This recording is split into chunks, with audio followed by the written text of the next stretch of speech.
So the term attachment styles refers to the styles or the pattern or the behavior that we interact between ourselves and other people. Okay.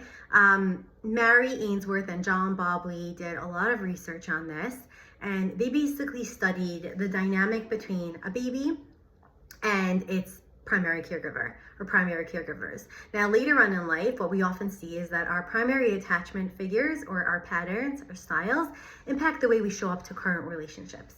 Now, why does attachment matter so much? There's so many conversations about attachment. Attachment matters so much because it impacts all of our relationships, the people we choose to be in friendships and intimate relationships with, and also who we choose not to engage with. It impacts the way that we connect with people, how we disconnect, and things like that. The primary attachment patterns, right, are secure, anxious, avoidant, or disorganized, okay? So secure is basically when there's a sense of security, knowing that your primary caregiver is attuned to you, can meet your needs, is checking in on if you need to change of a diaper, if you're hungry, if you're thirsty, if you need to be burped, and your parent is not burdened, they're attentive and they respond to your needs. As an adult, as a teenager and as an adult, what you do is that you expect other people to have the capacity to respond to you, and if they don't respond to you in a kind way, you kind of walk away because you're like, oh, that's not my person. Anxious attachment is when the parent or the primary caregiver was often overwhelmed and misattuned to the child. And so they might overreact when the child cries and give it something to eat, even though it might actually need to be held, right? And it might have felt very burdened and reactive. And an anxious attachment style is when a child or a teenager or developing adult might constantly ask for reassurance, get very clingy, and get very overly attached to someone because there's this nervousness of, are you going to pull through? Are you going to be there? Am I going to be understood? Or are you just going to leave or not understand me? Okay. Avoidant attachment is often when the parent either is overwhelmed or struggling with something in their life, or they themselves were raised by avoidant caregivers. And so there's like this disconnect between what the child needs and what the parent does.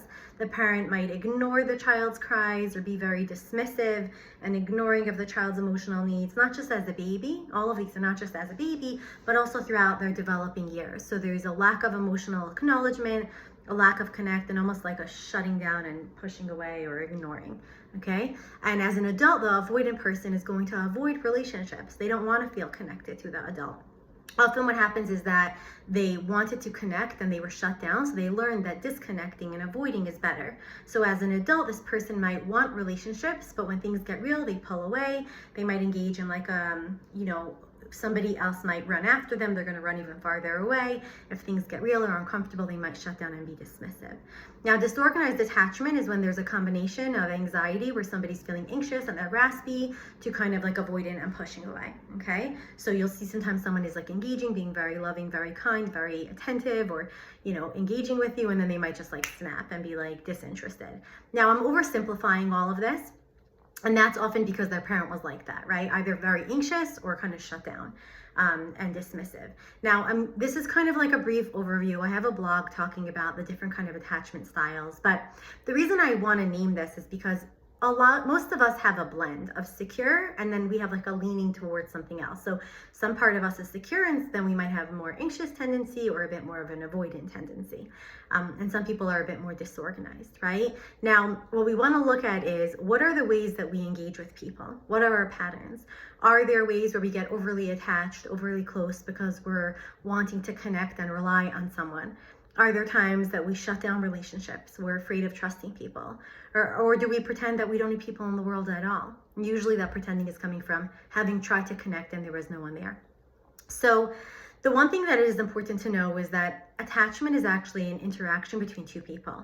So as an adult right now, you might have a secure attachment with your best friend and an insecure attachment with your sister. Because if your best friend is consistent and you guys have clear communication and you resolve conflict and you work together to resolve when there's a misunderstanding, you'll have a secure connection with that person. So it's really an attachment between two people, right? So this could be secure, and you could have a sister who's very critical or sometimes there for you or sometimes, mocks you. And that attachment might be a bit more anxious for you. So it doesn't mean that you are anxious or secure. It's just that as we get older, we look at what are the kinds of personalities that I can develop a secure sense of attachment with, that they are responsive to my needs, that I can actually speak up, that I could work on my part and they work on their part, so the security. and which relationships bring up more anxiety or fear or worry. Now, obviously, some of us have issues or struggles in our own internal system, and you might be, dating someone or have a friend or be in a relationship, and you might run away whenever the other person wants closeness because of your own strategy. It might not be because of the other person. So working with a skilled therapist helps you look at what's your attachment strategy, what's your pattern, how much of this is related to the relational dance, and can you do some work with that person if it's a worthwhile investment or a relationship that you're in that's important to invest in. And then also, what kind of relationships are not ideal for you? We all have relationships that we just naturally, organically work better with, right? I know for myself that there was a time in my life where I was drawn to people that I was kind of like grasping for them, right? It was my own inner child, almost seeking approval from certain people. And I worked on that to look at like, which part of me is doing this, right? And in my own growth, I realized like, those are not my people, right? It's my own unconscious want for approval. And I then went on to develop really healthy relationships where I was able to hold myself and be able to develop much more secure relationships. Some even with those people where I shifted my way of relating to them, and some of those friendships kind of just fizzled, and I developed healthier or more meaningful or just secure relationships with other people. And sometimes we go into these patterns of the past, and that's okay, right? Maybe I meet someone at a conference and I notice that there's a part of me that really wants them to admire me, right? And they're the kind of person that withholds kindness. That's not my person, right? Healthy adult voice would say, wow, this person seems great, but they're the kind of person that gives me an interesting vibe. I think I'm going to pull away, right? And an unhelpful part might be like, wow, but this person is so difficult to give me, approval. I'm going to fight for it, right? So that's part of helping ourselves and our clients look at which patterns are we going towards, what serves us and what doesn't serve us. Now, why is this important? Because relationships really matter. When I have clients who are constantly engaging in relationships with somebody who's emotionally unavailable, or they consistently try to explain something to someone that is never going to get it, they just don't have an emotional template, or they just are limited capacity, then we look at how can we help you get clearer about what you need. How can we help you find validation from the people and places that it makes sense from?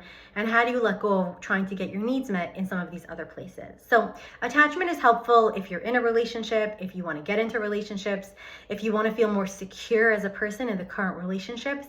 If you notice that either you're avoidant and you're in a relationship with someone who's feeling very lonely and they want you to be a bit more present, maybe you're lonely and you actually want to connect, but you don't actually know how.